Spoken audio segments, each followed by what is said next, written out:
Good afternoon दोस्तों, नमस्कार।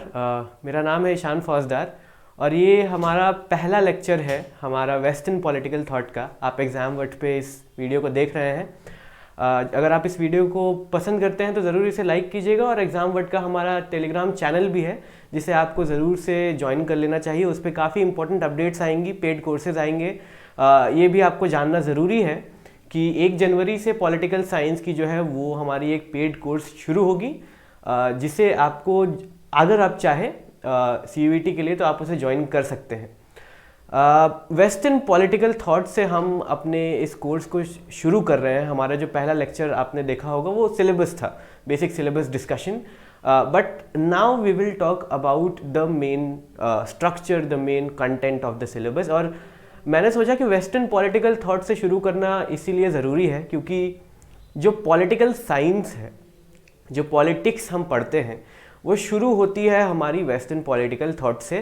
जी, Indian political thought भी है और इंडियन पॉलिटिकल थॉट में काफ़ी इंपॉर्टेंट चीज़ें हैं जो कि हम आगे कवर करेंगे। But in all honesty and in all entirety, the word politics has its origin in Greek. It has a Greek origin. और इसीलिए हमें ज़रूरी है कि हम वेस्टर्न पॉलिटिकल थॉट को समझें। वेस्टर्न पॉलिटिकल थॉट इसीलिए भी काफ़ी ज़रूरी है एग्जाम पॉइंट ऑफ व्यू से, क्योंकि इसमें काफ़ी सवाल आते हैं। Western political thought is a very huge chunk, is a very huge portion, and it also forms the base, the foundation of the other political theories that you will learn and you will learn in the course ahead। जैसे कि political ideologies हम पढ़ेंगे, हम liberalism पढ़ेंगे, हम Marxism पढ़ेंगे, हम conservatism है। ये जितने इज़म्स हैं इनका जो फाउंडेशन है वो हमें वेस्टर्न पॉलिटिकल थॉट में मिलता है।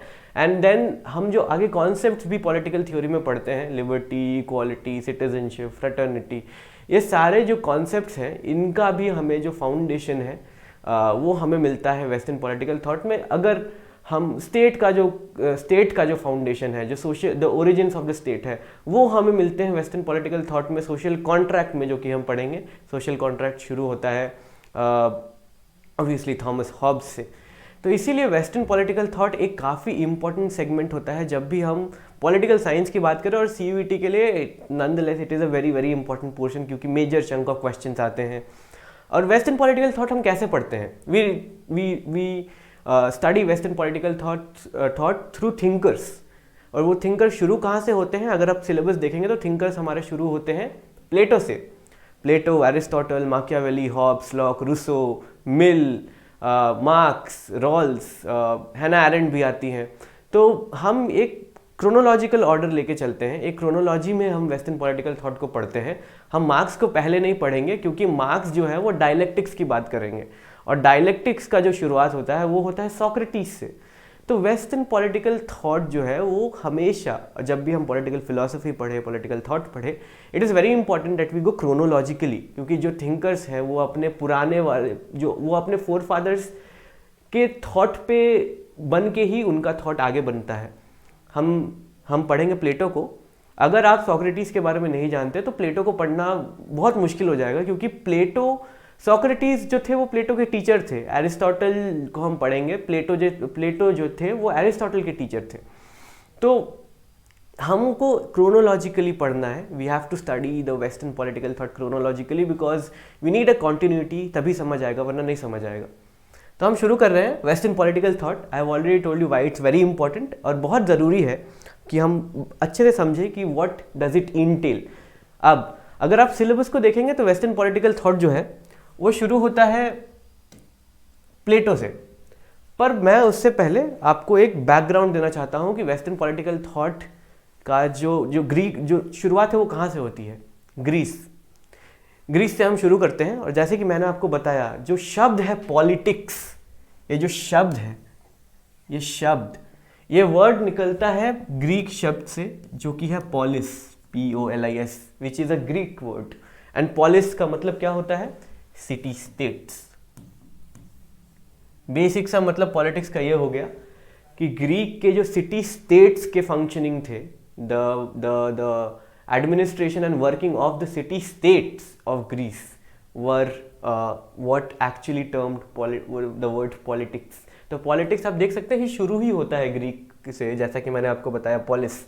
एंड हमें ये जानने की ज़रूरत है कि हम जब डेवलपमेंट पढ़ते हैं नेशन की, स्टेट की, तो शुरुआत होती है ग्रीक सिटी स्टेट से। अब ये सिटी स्टेट क्या एंटिटी क्या है, ये सिटी स्टेट जो है, हम कॉन्सेप्ट ऑफ सिटी स्टेट्स को ज़रा सा देख लें, ज़रा सा।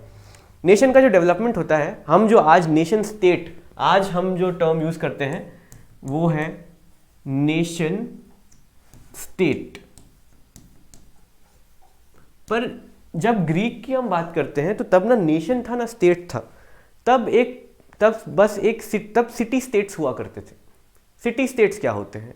जो ग्रीस था वो छोटे छोटे रीजन्स में डिवाइडेड था, very small regions, very very small regions, and all of those regions, most of those regions had their own system of politics, administration और an autonomy। Greek city states के बाद काफ़ी ऑटोनॉमी हुआ करती थी, बहुत छोटे होते थे ये। एंड एग्जाम्पल्स अगर आपको दूँ तो आपने सुना होगा एथेंस या फिर स्पार्टा, सारे these are just the name of two city states of Greece। प्लेटो को हम पढ़ेंगे, सोक्रेटिस को हम पढ़ेंगे, प्लेटो सोक्रेटिस वर फ्रॉम एथेंस, ठीक है। फिर हम एरिस्टोटल को पढ़ेंगे, वो मैसेडोनिया, करेक्ट। सो सिटी स्टेट्स का कॉन्सेप्ट, जो हमारा नेशन का जो हमारा फाउंडेशन प्रिंसिपल शुरू होता है वो ग्रीक के सिटी स्टेट से शुरू होता है। And this were what city states are. And आपको जानना चाहिए कि एथेंस और स्पार्टा की एक कहानी है, और ये एग्जाम में आता है कि ये थूसिडाइडिस ट्रैप क्या होता है, थूसिडाइडिस क्या है। तो मैं ज़रा सा आपको अगर बता दूँ, जो स्पार्टा थी और जो एथेंस थे, ये दो सिटी स्टेट्स थे। अब जो है जो स्पार्टा है वो पहले वो एस्टैब्लिश सिटी स्टेट थी, एथेंस जो है वो एस्टैब्लिश सिटी स्टेट थी। देन स्पार्टा का राइज होता है। So there was one city state that was already very powerful, and then a new city state emerged. अब ये जो नया सिटी स्टेट इमर्ज हुआ, इससे जो है पुराने वाले सिटी स्टेट के पावर पे क्वेश्चंस उठने लगे। आज का एग्जांपल अगर हम ले ले, चाइना जो है वो एक नया पावर बनकर उभर रहा है, तो प्रॉब्लम सबसे ज़्यादा किसको हो रही है? यूएस को प्रॉब्लम हो रही है। तभी हम देख रहे हैं कि ऑकस, एयू के ऑकस है, ऑकस आया है, क्वाड आया है, I2U2 आया है, काफ़ी चीज़ें आई। तो ये सारी जो चीज़ें आई हैं, तो एक पावर के, एक छोटे से पावर का जब राइज होता है तो एक बड़े पावर को प्रॉब्लम होती है, और ये बड़े पावर को जो प्रॉब्लम होती है तो होती है लड़ाई। इसी फिनोमेना को जो थ्यूसिडाइडिस है, थ्यूसिडाइडिस जो है, he was a historian, and he was a historian. Athens और स्पार्टा के बीच में एक लड़ाई हुई थी, जब इन दोनों का जो एक राइज किया, दूसरों को प्रॉब्लम हुआ, तो एक लड़ाई हुई जिसे हम कहते हैं the Peloponnesian war. Peloponnesian war. ये पेलोपोनेशियन वॉर के जो हिस्टोरियन हैं, इनका नाम है थूसिडाइडिस। एंड थूसिडाइडिस जो थे, he wrote about the entire Peloponnesian war. हम जब इंटरनेशनल रिलेशंस पढ़ेंगे उनमें भी इनका नाम आएगा, रियलिज्म में, so classical realism. So Thucydides was a historian of the Peloponnesian War. He recorded the entire Peloponnesian War, and he gave the concept of the Thucydides trap. When a power emerges, तो जो status quo power था, जो बड़ा power था, उसको हमेशा problem होती है। इसको कहते हैं Thucydides trap। इससे क्वेश्चन आते हैं, पूछते हैं, एग्जाम्स में पूछते हैं कि Thucydides trap, what is it, who gave it, it is in context of which war? Peloponnesian war. कौन से स्टेट्स के बीच में लड़ाई थी? Athens and Sparta. हाँ, so this was story of the Thucydides. And two more features of the Greek thought. अगर हम दो और फीचर देखें, पहला फीचर पॉलिस हो गया, दूसरा फीचर हो गया कि कैसे सिटी स्टेट्स काम करती हैं, तीसरा फीचर क्या है? You should keep this in mind, क्योंकि जो पॉलिटिकल थॉट है वो शेप उसके टाइम्स के हिसाब से होगा, ठीक है। तीसरा फीचर क्या है? Patriarchal. Sorry, the western political thought was very patriarchal, except Plato. Plato is the only exception, Socrates even, but Plato जो थे he was not patriarchal, but जब हम एरिस्टोटल को पढ़ेंगे, जब हम माकियावेली को पढ़ेंगे, Machiavelli is although not a Greek philosopher, he is Italian philosopher, but we will see that Aristotle जो है और उनके आगे जो ग्रीक थिंकर्स हैं, they were very patriarchal. They did not wanted to give women the space that they deserved. There were reasons for that. Those were the trend of those times. So, but you should remember that the Greek political thought, ancient Greek political thought, was very very patriarchal. Furthermore, हम जब Indian political thought को देखते हैं तो there's a dominance of religion, dharma. Dharma is not actually religion. Religion is not the only sense of धर्म. पंथवाद एक चीज होती है, there are many other meanings of dharma, but just as a blanket statement, which is not correct, but I'm making it, the thought of the West and the Greek thought actually was dominated by reason over religion. Religion का ज़्यादा कोई जगह था नहीं यहाँ पे, religion जैसी चीज़ थी भी नहीं. There was more of reason. सोच से काम होती थी, reason से काम होती थी. And all of the Greek political thinkers, चाहे वो Socrates हो, जैसा कि मैं आगे बताऊंगा, Socrates, Plato, Aristotle, ये सारे के सारे reason पे ही बात करेंगे. They are all very much focused on reason. तो ये हुआ, these are some major मोटे features of the political thought of the West, especially the Greek political thought, reason over religion. अब अगर ये दो भाई साहब को देखें, this guy, he is Socrates,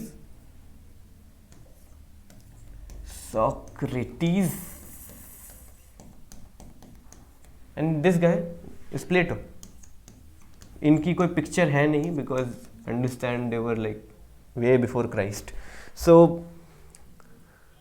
just wanted to just मैं दिखाना चाहता था इनकी फ़ोटोज़, क्योंकि हम काफ़ी बार ऐसा होता है कि हम पॉलिटिकल थिंकर्स को पढ़ लेते हैं, we have studied the entire thought, but हमको किसी का चेहरा नहीं पता. We have read John Rawls, हमें पता नहीं है कैसा दिखता है वो. We have read Karl Marx को तो सबने देख ही लिया.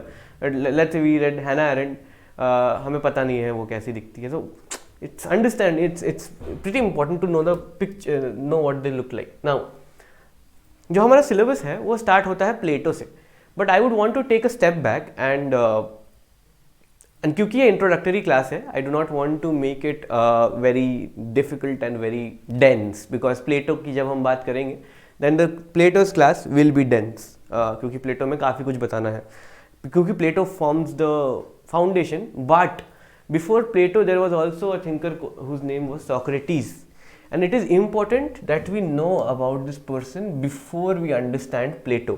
And I say this because मैं कोशिश करूँगा कि मैं conceptual पढ़ाऊँ, क्योंकि जब आपको concept समझ में आएंगे तो you can guess many questions right. अगर आपको पता होगा कि जो प्लेटो है, प्लेटो का जो रिपब्लिक है, the main focus of Republic is justice. Republic का पूरा नाम ही है अ डायलॉग कंसर्निंग जस्टिस. ये भी क्वेश्चन आ चुका है कि रिपब्लिक का पूरा नाम क्या है. तो अगर आपको पता होगा, मैं आपको बताऊंगा कि प्लेटो का जो रिपब्लिक है वो जस्टिस पे बेस्ड है, तो अगर आपसे कोई क्वेश्चन पूछा गया प्लेटो के अकॉर्डिंग, और अगर प्लेटो से और अगर आपको नहीं भी पता, you will have an idea कि प्लेटो का जस्टिस क्या है, और प्लेटो का आइडिया जस्टिस के अराउंड है, और प्लेटो का जस्टिस क्या है. So if you know that you can answer many questions, correct. But so I will try to be conceptual and I will try to make you understand the thoughts and the thinkers. But we will do MCQs as well, but let's form the base, which is the concept first of all. Yeah, so we start with Socrates. So जो Greek political thought है, जैसे कि हम जब timeline देखते हैं, the entire time BC AD, before Christ, Anno Domini, Christ forms the break in time, and that is how important Jesus Christ was. Similarly, when we study Greek political thought, we study it as pre-Socratic and post-Socratic. That is how important Socrates is, correct? He's a very important thinker, but unfortunately, he did not write anything in his lifetime. He did not write one word. We do not have any writings from Socrates because he did not write at all. तो आप पूछ सकते हैं कि if you did not write, how am I going to teach Socrates? How do I know about whatever his thought was? Well, Socrates had a very faithful student whose name was Plato. And Plato का जो justice है, Republic, प्लेटो का जो Republic है, it's basically वो किताब it's a dialogue. Now a dialogue has to happen between two people at least. Now Plato के Republic में डायलॉग होता है Socrates, and with the on one end of the dialogue is Socrates, on the other end are different people. They are called sophists, who I'll talk about.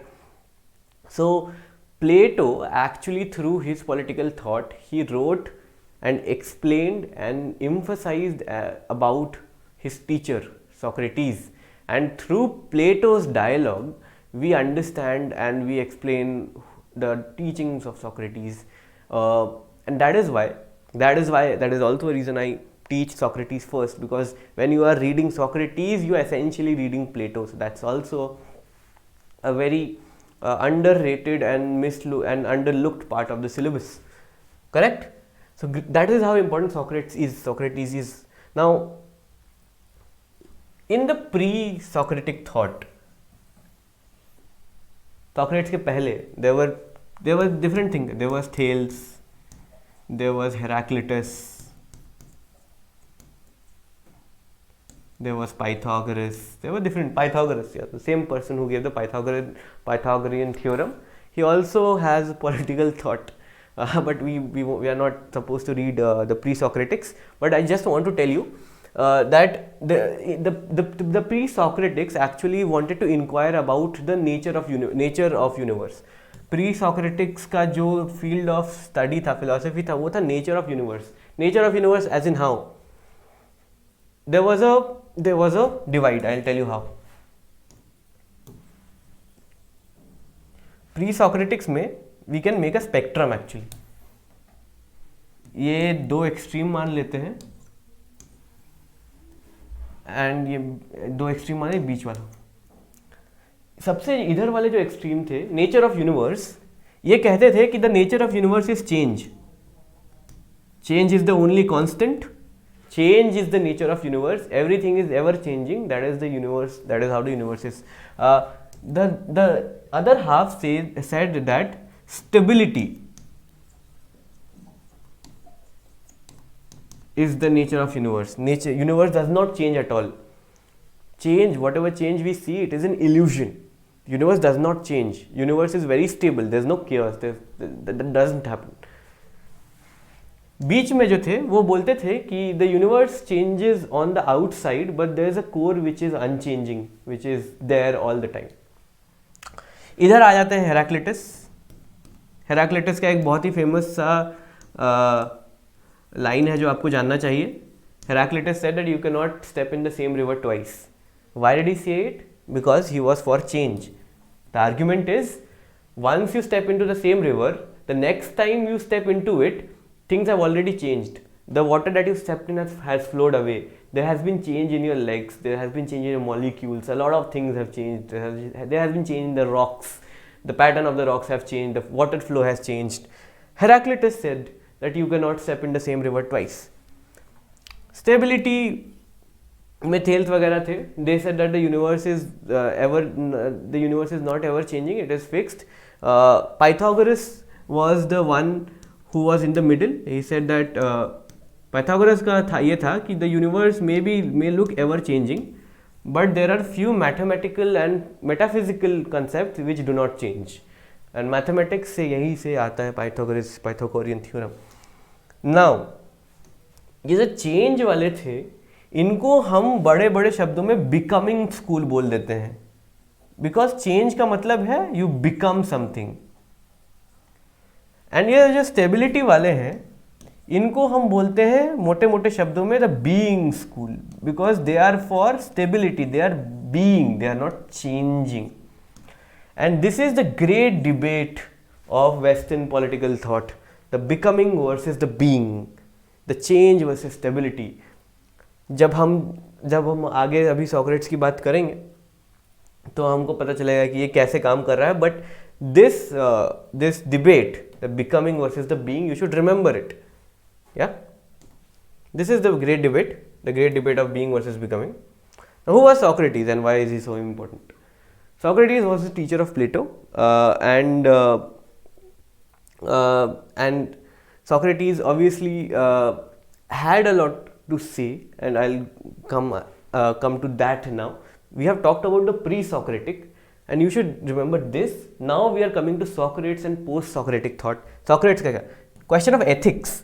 Now, when Socrates came in, and the people around Socrates came in, they said that ये जो question, the question that the pre-Socratic thinkers were, nature of the universe, ये जो सोच रहे थे, Socratic thinkers and Socrates said that there are more important questions that have to be thought about. What are these important questions? These are the question of ethics. How should we live How should we live? What is a good life? What should be done in life? Ethics, normativity. What should be done? Good and bad. क्या करना चाहिए? Realist जो है वो बोलते हैं what is. Ethics जो idealist हैं वो बोलते हैं what should be. So realism में, मटीरियलिज्म में एंड आइडियलिज्म में ये डिफरेंस है, and this is the difference, this is the same difference. ये जो बिकमिंग वाले हैं, and let me come to that. So ये जो मैं आऊँगा उस पर कि आइडियलिस्ट क्या है, ये क्या है. सॉक्रेट्स जो थे उनका Socrates so the main question for Socrates were what is a good life, what is the end of life. जीवन का पर्पस क्या होना चाहिए, what is that one thing that life should be directed eight. The answer that they gave, the entirety of the western political thought, they have this one answer: happiness. It's very simple. It's very simple. This was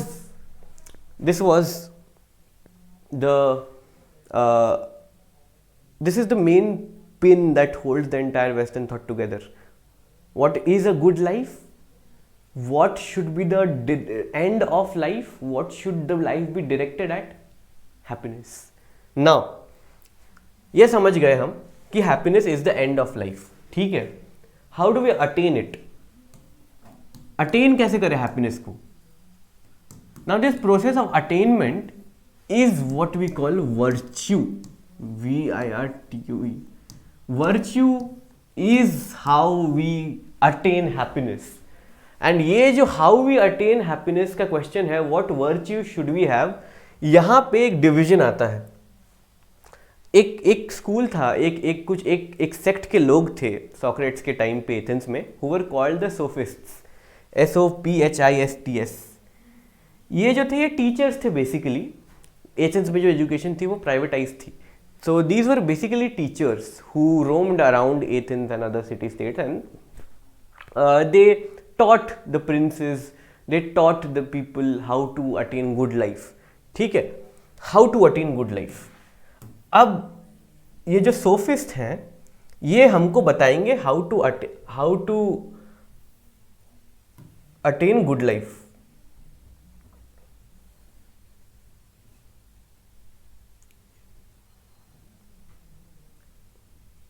Yep.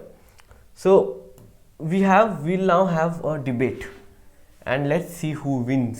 क्योंकि Socrates जो है वो भी हमें बताएंगे how to attain a good life, how to attain happiness basically, and sophist भी हमें बताएंगे how to attain a good life, how to attain happiness. ये दोनों के जो जवाब हैं, इन दोनों के जवाबों में काफ़ी difference. That is the difference that you will see that why I was focusing on the being versus becoming debate. Socrates क्या बोल रहे हैं? Socrates versus sophist.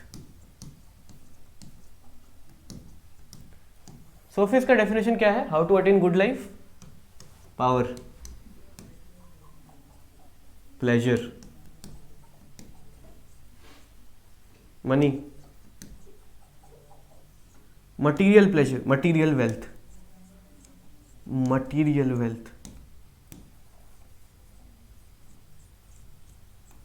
सिंपल सा आर्ग्यूमेंट है, ज़्यादा मुश्किल नहीं है. आजकल के लिए काफ़ी, आजकल के पॉलिटिशियंस पे काफ़ी अच्छे से फिट बैठता है ये. How do we attain a good life? We attain a good life by attaining power. We attain a good life. How do we become happy? What makes us happy? Power makes us happy, pleasure makes us happy, money makes us happy, material wealth makes us happy. आज दुनिया के ऐशो आराम जो है, दुनिया के बहुत अच्छी सी बिरयानी हो गई, हैदराबादी बिरयानी बड़ी ही मज़ेदार, वो हमें हैप्पी बनाएगी। बहुत पैसा है अगर हमारे पास, तो पैसा ही हमें, money can buy happiness, that is what the sophist are saying, money can easily buy happiness. Sophist का definition. what else, what is Socrates saying? Socrates is saying no to all of these things. Socrates is no, big no.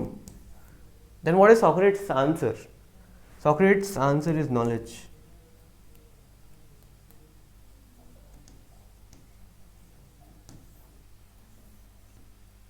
Socrates का कहना है, to attain a good life, to be happy, you need knowledge. Knowledge is the virtue that will take you to happiness and nothing else. And what is not? Does knowledge change? Knowledge doesn't change. So knowledge is the being principle. Knowledge does not change. But material wealth changes, power changes, pleasure changes. These are the material things which change, and this is the becoming school.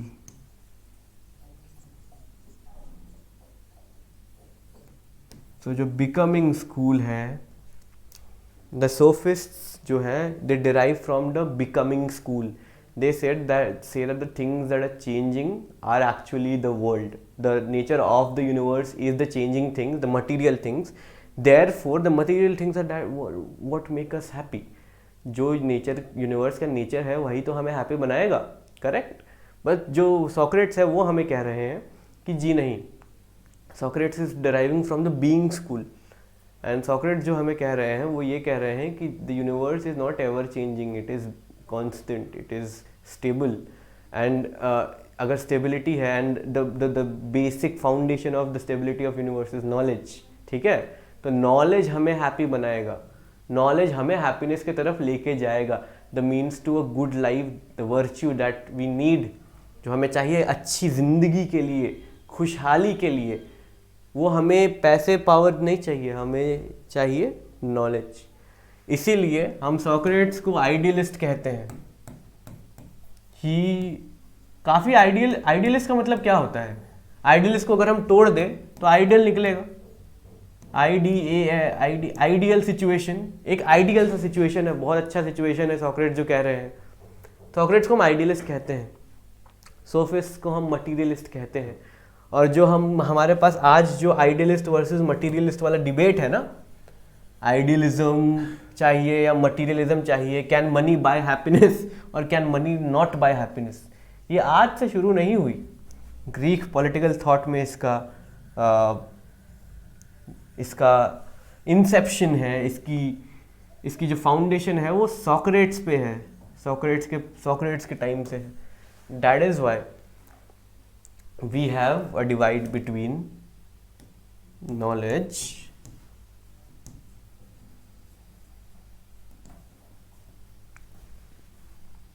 And power.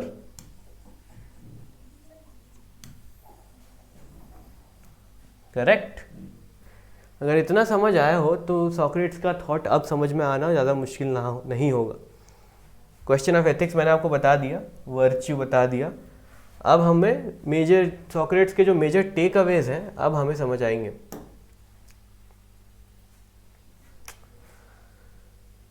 हाँ, सो एक question आता है, ये दो point जो है इस पे आने से पहले हम इधर बात करेंगे।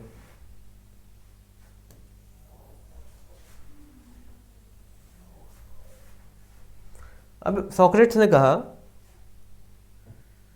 कि जो नॉलेज है वो हमें लेके जाएगी कहाँ तक? हैप्पीनेस तक। तो भैया अब क्वेश्चन तो काफ़ी सारे उठ गए, कैसी नॉलेज, कौन सी knowledge, what is the nature of this knowledge, how do we attain this knowledge, क्या हम सीख सकते हैं, व्हाट इज़ इट इनेट, क्या है ये नॉलेज, है क्या, किसकी, मैथमेटिक्स की नॉलेज चाहिए, डायलेक्टिक हिस्ट्री की नॉलेज चाहिए, ज्योग्राफी की नॉलेज चाहिए, कैसी नॉलेज चाहिए, सब सारी नॉलेज चाहिए, व्हाट टाइप ऑफ नॉलेज, क्योंकि काफ़ी वेग है, नॉलेज चाहिए, नॉलेज से ज़िंदगी, कौन सी नॉलेज भैया। तो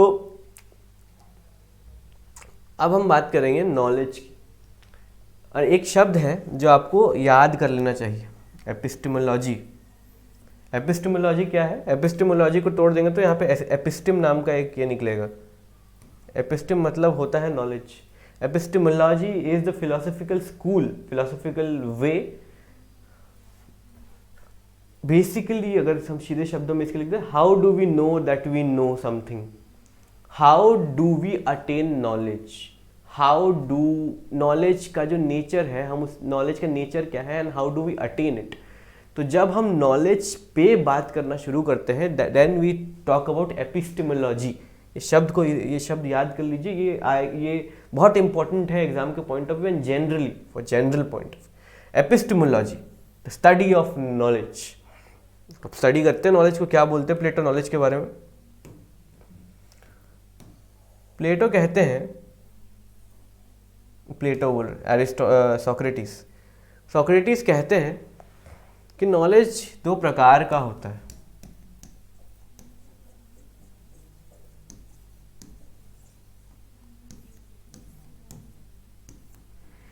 एक होता है ओपिनियन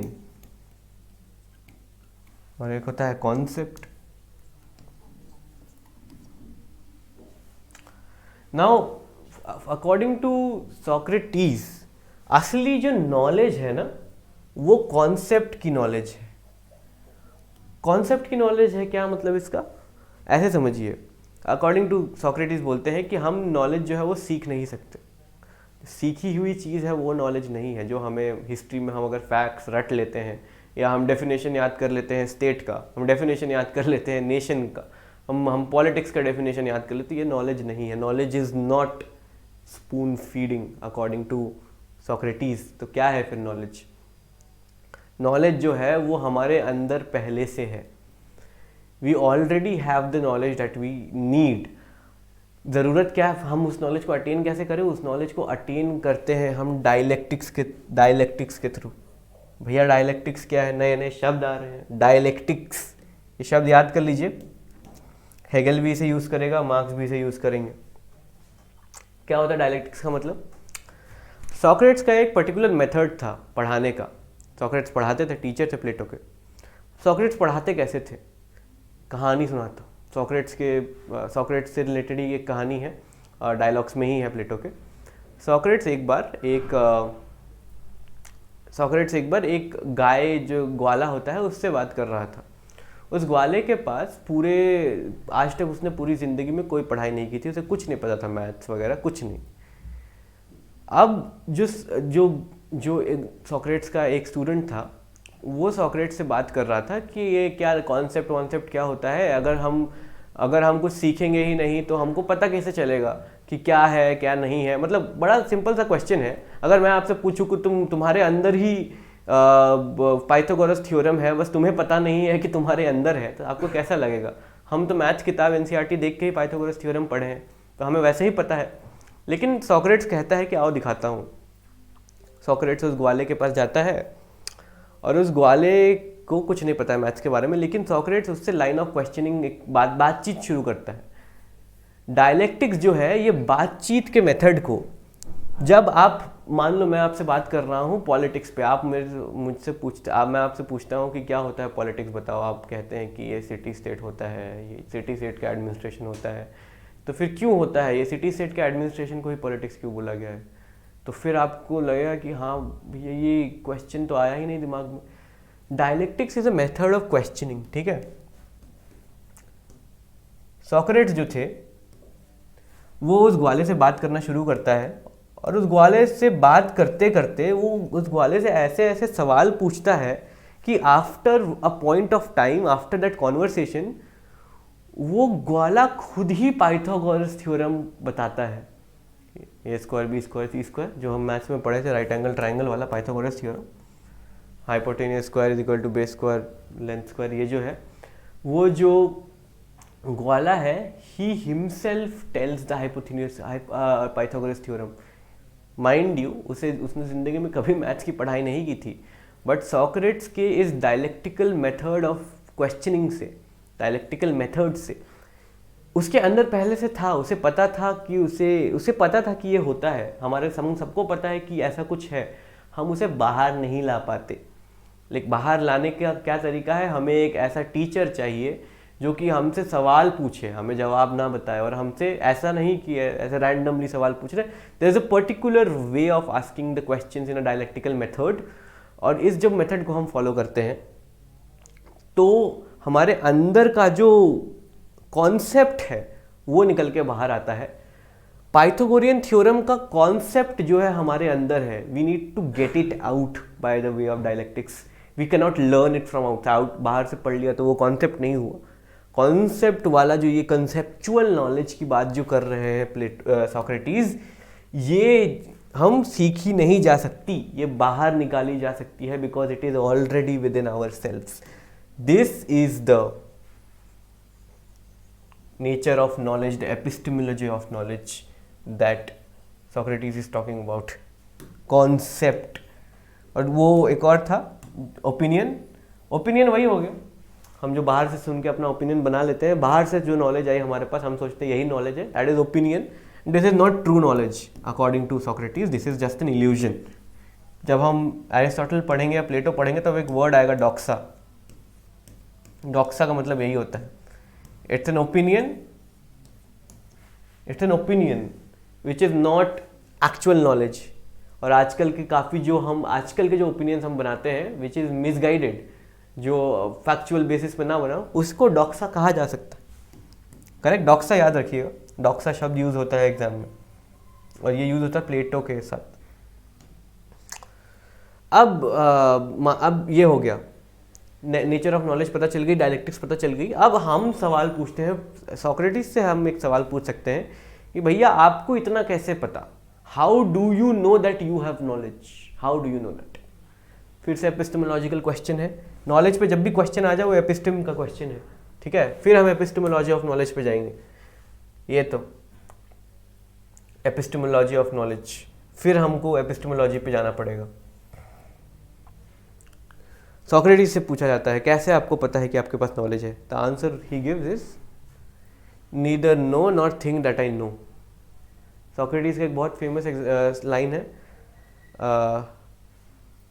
सोक्रेटिस का I neither know not think that I know, या फिर एक और सिंपल सा लाइन है, I know that I know nothing.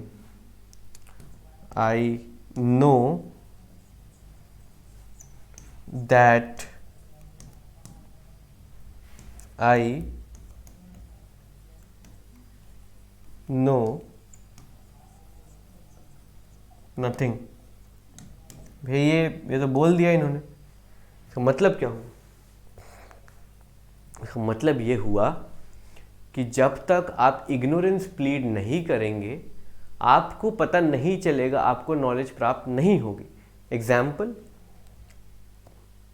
मान लेते हैं कि आप किसी से कुछ सीखने को गए हैं, मान लीजिए आप एक कंसेप्ट पढ़ रहे हैं पॉलिटिकल थ्योरी का, लिबरलिज्म। अगर आपको लिबरलिज्म ढंग से समझना है तो आपको ये प्लीड करना होगा, आपको पहले ये एक्सेप्ट करना होगा कि आपको लिबरलिज्म नहीं आता, तभी आप लिबरलिज्म सीख पाएंगे, तभी आपके अंदर से जो है वो लिबरलिज्म वाला कॉन्सेप्ट निकलेगा। अगर आप मान के बैठ जाएंगे कि मुझे तो पता है लिबरलिज्म क्या होता है, ये जॉन जीन जैक रूसो और जॉन लॉक ने जो कहा था वही लिबरलिज्म है, इसके ऊपर नीचे और कुछ नहीं है लिबरलिज्म, तो आप जो लिबरलिज्म का सही से कॉन्सेप्ट है वो आप नहीं समझ पाएंगे because you are already pre occupied. Yeah unless you empty a bottle of water, can you fill it up with water again, clean water में भी, unless you empty a bowl, अगर आपको एक घड़े में पानी भरना है तो आपको पहले उसे खाली तो करना पड़ेगा। अब मान लीजिए उसमें पत्थर भरे हुए हैं, कहाँ से पानी आएगा, भरेगा कहाँ, ओवरफ्लो करेगा। You have to plead ignorance, and this is a very important concept, क्योंकि हम ये मानना नहीं चाहते कभी कि हमें नहीं आता। आपने कितने लोगों को बोलते हुए सुना है कि मुझे नहीं आता, जब भी कोई क्वेश्चन उनसे पूछा जाता है कुछ ना कुछ निकल ही आता है ना मुँह से। क्लास में भी हम ये करते हैं, अगर हमें नहीं भी आता तो यह टॉपिक के ऊपर नीचे इधर उधर कह दिया। एग्जाम में भी ऐसे है, नहीं आता तो टॉपिक के ऊपर नीचे लिख दिया, उसी वही नॉलेज है? जी नहीं, वो नहीं है knowledge. Unless you plead ignorance, जब तक आप ये मान नहीं लेते कि मैं, हाँ मुझे नहीं आता, तब तक आप नहीं सीख सकते। ये है प्लेटो। और प्लेटो, ये सोक्रेटिस यही कहते हैं। सोक्रेटिस को कैसे पता है कि उन्हें उनके पास नॉलेज है? वो कहते हैं मुझे नहीं पता, आई do not know anything, but because I know that I know nothing, I am more visor then the person who says that he know something. क्यों? अगर मुझे पता है कि मुझे कुछ नहीं आता तो मैं सीखूंगा, लेकिन अगर आगे वाला मैं सीखूंगा, अगर कुछ नहीं भी आता तो मैं सीख लूंगा, लेकिन आगे वाला जो है अगर वो सोच के बैठा हुआ है कि उसे आता है तो वो नहीं सीखेगा। तो हु इज द वाइजर? बुद्धिमान कौन है, मैं या वो? Therefore Socrates says because I know that I know nothing, I am more wiser than the other person or the other people. ऐसे हमें पता है कि सोक्रेटिस के पास नॉलेज है, ठीक है। एंड फाइनली सोक्रेटिस का एक फाइनल जो आपका ये है, to attain knowledge paramount to plead ignorance. Apology का स्टोरी मैं आपको बता दिया, जो कहानी मैंने आपको बताई वो वही है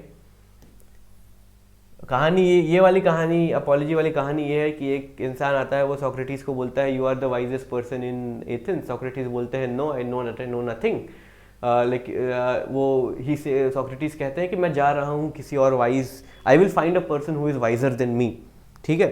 सोक्रेटिस निकलते हैं, वो वापस आते हैं, वो कहते हैं कि I did not find any one visor than me. तो वो पूछते क्यों?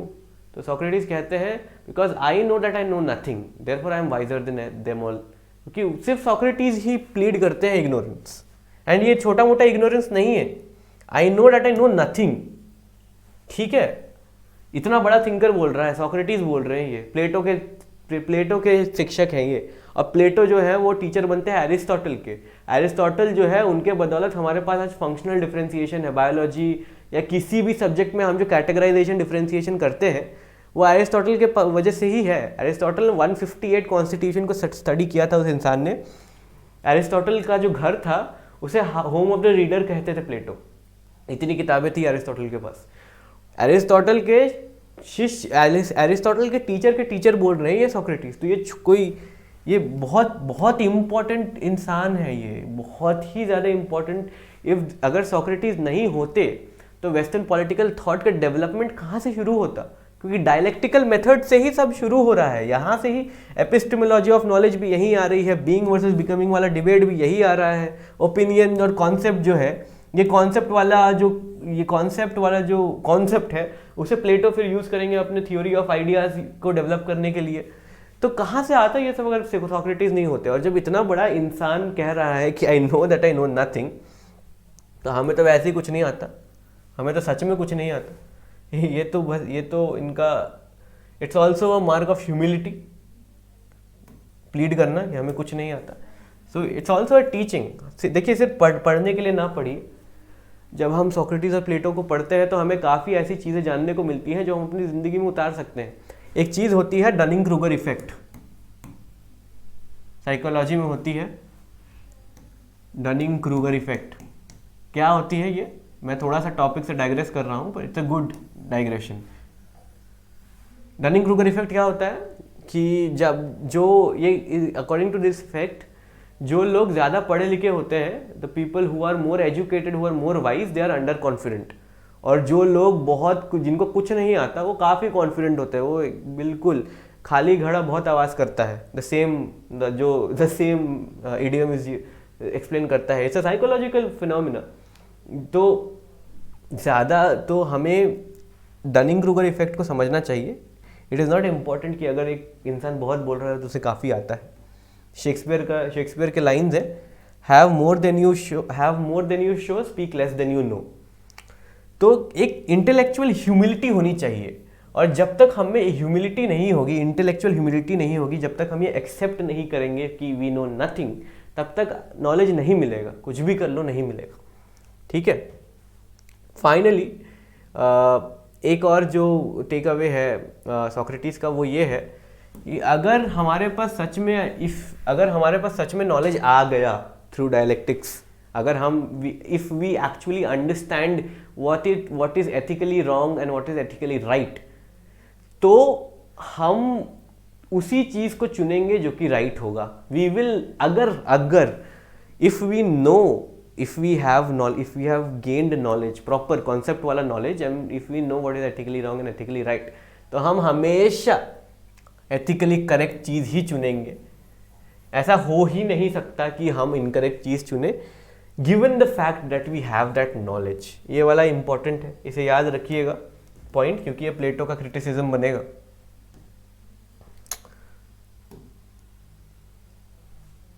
हाँ, डेविड एक आर्टिस्ट हैं, उन्होंने बनाया था सोक्रेटिस का ये picture. It's a new classical painting, and I want you to understand कि सोक्रेटिस वाज एवर क्वेश्चनिंग. वो काफ़ी क्वेश्चन करते, हर चीज़ को क्वेश्चन करते थे. That was his method of teaching. He used to question everything, anything, everything. State को, government को, रिलीजन, साइंस, इर्रिस्पेक्टिव हर चीज़ को क्वेश्चन करते थे वो. क्योंकि हर चीज़ को क्वेश्चन करते थे तो वहाँ का जो यूथ था एथेंस का, वो भी हर चीज़ को क्वेश्चन करने लगा. And they started questioning the authority of the church, authority of the king. जब किंग के अथॉरिटी को आप चैलेंज करोगे, कॉन्सिक्वेंसेज आएंगे. सोक्रेटिस के अगेंस्ट चार्ज लगाया गया कि वो जो यूथ है उसको रेडिकलाइज कर रहे हैं. एंड सोक्रेटिस वॉज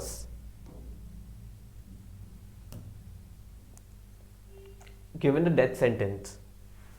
अच्छा, ये सोक्रेटिस है, ये पिक्चर डेविड की है, डेविड ने बनाई है. ये प्लेटो है. ये जो है, ये घड़ा जो है, इसमें हेमलॉक है. Hemlock was poison. तब के ज़माने में जहर से मौत दी गई थी इन्हें. तो ये हेमलॉक है. And this is Socrates having the poison. Socrates की एक कहानी है बड़ी इंटरेस्टिंग. जब इन्हें सज़ा सुनाई गई, सज़ा जिस दिन इन्हें मिलने वाली थी उसके एक दिन पहले प्लेटो और इनके जितने स्टूडेंट्स थे, उन्होंने इनका भागने का इंतज़ाम पूरा कर लिया था. उन्होंने इनका सबको पैसे वैसे दे के जेल वेल खुलवा लिया. सब कुछ सेट था बिल्कुल, इनको बस निकल के जाना था. But Socrates said, and you will understand now, कि मुझे पता है, I understand what is right and what is wrong. I do have that ethical understanding, and when I know what is correct, I can not do otherwise. I can not go to the incorrect path. So मुझे तो, I will die. Why will I die? Because if I die, my ideas and my teachings will live. If I live, then my teachings and my ideas will die. सब correct, ethically correct क्या है कि मैं मर जाऊं, मेरा शरीर चला जाए, पर मेरे जो आइडियाज़ हैं, मेरा जो डायलेक्टिकल थिंकिंग का थॉट है, that stage alive, because I have done nothing wrong. उन्होंने कुछ गलत नहीं किया था. सो सबसे बड़ा टीचिंग जो सोक्रेटिस से हमें मिलता है, this painting is called the death of Socrates. Her painting का एक नाम होता है, the death of Socrates. Socrates भी कहते हैं लोग. डेविड की पेंटिंग है ये. डेविड एक नियो क्लासिकल पेंटर थे, आर्टिस्ट थे. तो ये पेंटिंग आप अच्छे से एक बार देख लीजिए, because it is very important. It is a very important painting and it shows a lot of things. कभी समय मिला तो मैं पेंटिंग रीडिंग करूँगा. This is the painting. या सबसे बड़ी टीचिंग हमें सोक्रेटिस से क्या मिलती है? Practice what you preach. Practice what you preach. ना, ये नहीं करते. Practice what you preach. जो भी सोक्रेटिस ने सिखाया था वो उसे खुद प्रैक्टिस कर रहे थे. He knew what was ethically correct and he did that. Yeah that is the most important thing that Socrates has to teach us. I have already given you the main takeaways. और Socrates की ऐसी कोई किताब थी नहीं जिसको आपको याद रखना पड़े. So that is done and dusted for. That this was Socrates. I hope that ये lecture has not become very heavy till now, but yeah Socrates. अब जो है, आप अगर सोक्रेटिस को डिबेट को समझे, आप अगर बीइंग एंड बिकमिंग को समझ गए, आप अगर आइडियलिज्म और मटेरियलिज्म का कॉन्सेप्ट समझे, तो मैं आज जो है मैं प्लेटो का बड़ा स्मॉल इंट्रोडक्शन दूंगा। आज के लेक्चर में मैं प्लेटो को पूरा कवर नहीं करूंगा क्योंकि प्लेटो इज़ अ वेरी, क्योंकि I will just go on and tell you. Plato is called the father of philosophy. इनको फादर ऑफ फिलोसफी कहा जाता है because obviously he has given us a lot of ideas. He is the main he can be said the progenitor of Western philosophy, Western political philosophy. Plato has a lot of unique ideas. और प्लेटो के पहले ऐसा किसी ने किया नहीं था। Socrates ने किया था, he never wrote anything. That is the thing. Plato came in and he gave a lot of ideas. He actually went ahead and theorized what a political state is, what a republic is, how should a republic be, good life, everything he theorized. You are the students of Socrates, that much should be clear. प्लेटो की किताबें हैं कुछ। एक किताब है जिसका नाम है द रिपब्लिक। काफ़ी किताबें हैं इनकी। सिंपोजियम है, सिंपोजियम इज ऑन लव। सुंदर किताब है, पढ़नी चाहिए, इतनी पतली सी है। डायलॉग्स है actually. Apology, Meno, Phaedrus, etcetera, there are many more. सबसे फेमस तो पता ही है आपको, रिपब्लिक। रिपब्लिक का पूरा नाम है Republic dialogue, a dialogue concerning justice.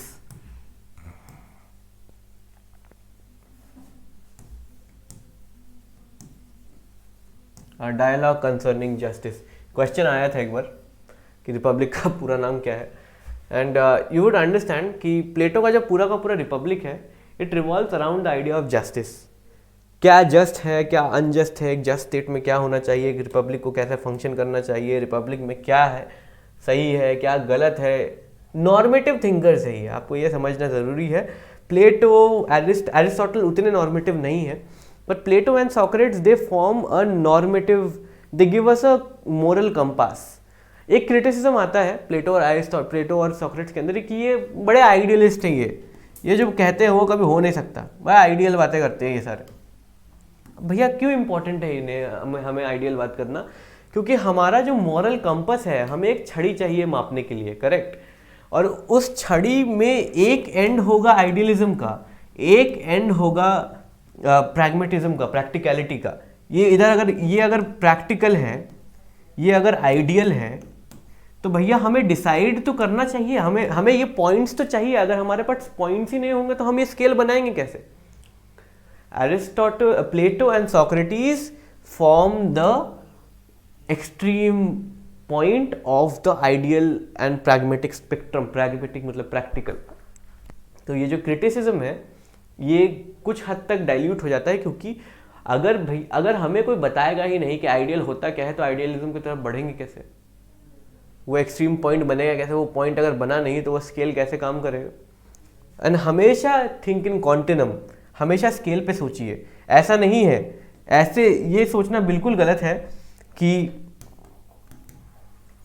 ये सोचना गलत है, थोड़ा सा टॉपिक से डाइग्रेस हो रहा है लेकिन इट्स इम्पॉर्टेंट। ये सोचना बिल्कुल गलत है कि एक तरफ एक चीज़ आइडियल है और एक चीज़ प्रैक्टिकल है। ये दोनों, या तो एक चीज़ आइडियल हो सकती है, या तो एक प्रैक्टिकल हो सकती है, या कुछ नहीं हो सकता। ये जो इसे हम डाइकोटोमी कहते हैं, डाइकोटोमस थिंकिंग से हमेशा बचना चाहिए। थिंक इन अ कॉन्टिनम, एक स्केल पे सोचिए, हमेशा स्केल पे सोचिए, हमेशा स्केल पे सोचना चाहिए। ये अगर स्केल है तो इस स्केल में यहां पे प्रैक्टिकल है, यहां पे आइडियल है, और इस स्केल पे हमें कहीं बीच में पॉइंट चाहिए। ऐसी बात नहीं है कि कोई चीज या तो सिर्फ आइडियल होगी, सिर्फ प्रैक्टिकल होगी, आइडियल और प्रैक्टिकल भी हो सकती है। हमेशा this is called continuum thinking,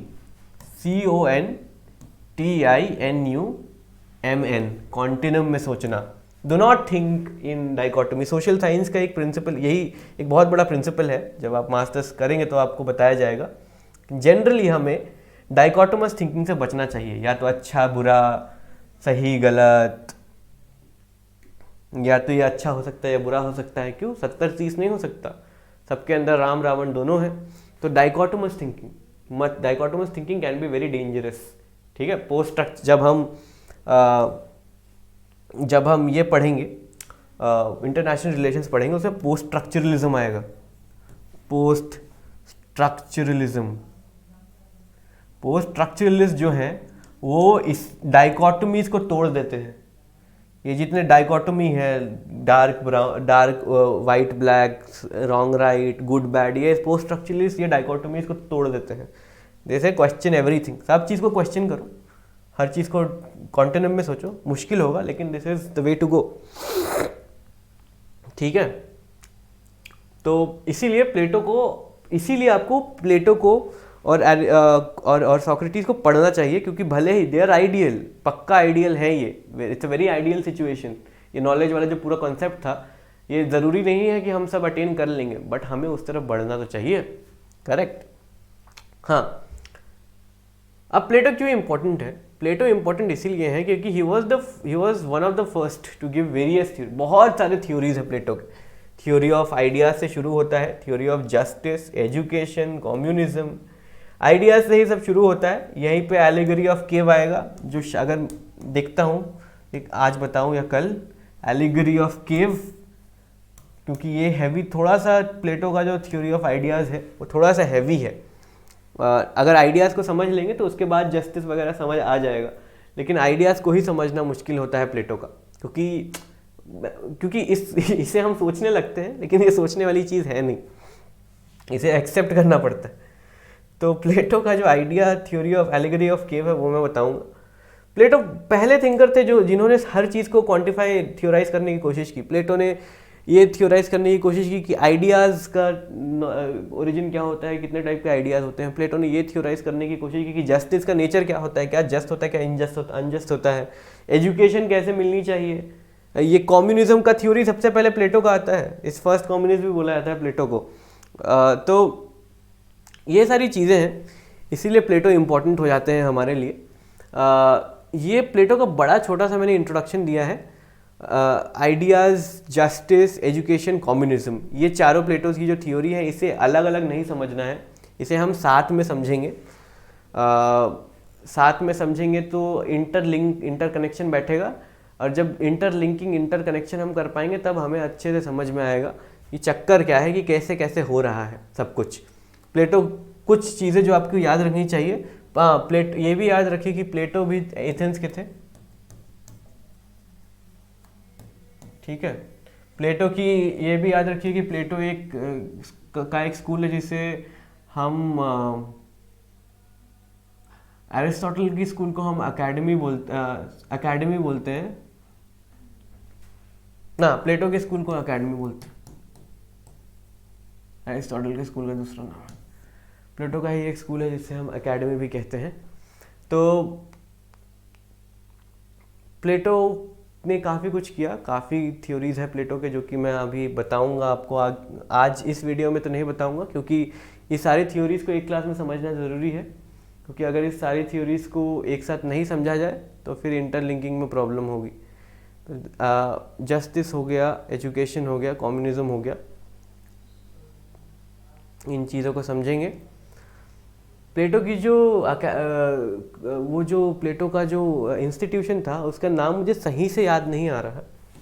academy, प्लेटो और एरिस्टोटल, हाँ करेक्ट।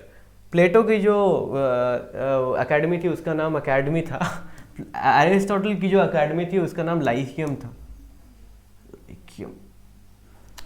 तो ये सारे, जैसे कि मैंने आपको बताया, सोक्रेटिस ने प्लेटो को पढ़ाया। प्लेटो का ये जो रिपब्लिक है, जैसे कि मैंने आपको बता दिया, ये डायलॉग है, डायलॉग के फॉर्म में है। आप कभी रिपब्लिक को उठा के पढ़िए, कुछ ही पढ़िए लेकिन पढ़िए ज़रूर, क्योंकि ये डायलॉग के फॉर्म में है। डायलॉग किसके किसके बीच में है? एक तरफ सोक्रेटिस है, दूसरी तरफ और लोग हैं, और ये डायलॉग के फॉर्म में ही जो आया है उसी से पूरा का पूरा थ्योरी निकलता है। ये रिपब्लिक एक किताब नहीं है, काफ़ी इसके वॉल्यूम्स हैं। तो ये डायलॉग के फॉर्म में है। ये डायलॉग में ही प्लेटो सोक्रेटिस के बारे में हमें बताते हैं, इसीलिए हमें सोक्रेटिस के बारे में पता है, वरना हमें नहीं पता होता। और प्लेटो के ये जो सारे थ्योरीज हैं इनके बारे में भी हम बात करेंगे। हम प्लेटो का क्रिटिसिज्म भी देखेंगे। तो मुझे लगता है आज के लिए इतना काफ़ी होना चाहिए। अगर आपको ये सब चीज़ों में कुछ भी डाउट हो तो आप हम मुझे कमेंट सेक्शन में छोड़ सकते हैं, या फिर अगर आपको ये वीडियो पसंद आया हो तो आप हमारा पेड कोर्स भी ज्वाइन कर सकते हैं। इस वीडियो को लाइक ज़रूर करें अगर आपको पसंद आया हो।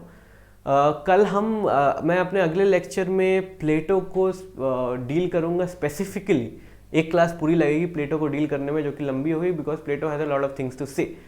उसके बाद हम एरिस्टोटल के साथ डील करेंगे। फर्स्ट कम्स प्लेटो, तो प्लेटो से डील करेंगे अगले क्लास में, and that will be an important class, क्योंकि प्लेटो जो है ही makes the foundation of the entire western political thought. Plato से ही सब कुछ निकलता है। प्लेटो के बेसिस पे ही अरिस्टोटल चीज़ें बोलेंगे, अरिस्टोटल के बेसिस पे फिर अरिस्टोटल को और प्लेटो को रिफ्यूट करते हुए माकियावेली चीज़ें बोलेंगे। माकियावेली के बाद एक बड़ा सा डिवाइड आएगा और सोशल कॉन्ट्रैक्ट थ्योरीज आएंगे, लेकिन सोशल कॉन्ट्रैक्ट थ्योरीज जो है वो भी थॉमस हॉब्स जो है वो अरिस्टोटल को इग्नोर करेंगे, लेकिन जो जॉन लॉक है वो फिर क्लासिक्स को सब रेफ़र करना बिल्कुल ही ज़रूरी हो जाएगा। प्लेटो की सारी थ्योरीज हम कल देखेंगे। आशा है आपको ये वीडियो पसंद आई होगी। मैं आपको फिर बता दूं कि हमारा पेड कोर्स शुरू हो रहा है जनवरी 1 से। मैं ही पढ़ाऊंगा, आयुष भी पढ़ाएगा मेरे साथ। तो अगर आपको ये क्लास पसंद आई हो, जो कि ये बहुत ही ज़्यादा इंट्रोडक्टरी क्लास थी, इसमें मैंने ज़्यादा कुछ बताया नहीं है, एक फाउंडेशन रखी है मैंने, कॉन्सेप्चुअल फाउंडेशन। अगली बार प्लेटो को ढंग से समझेंगे, प्लेटो को समझेंगे। धन्यवाद दोस्तों।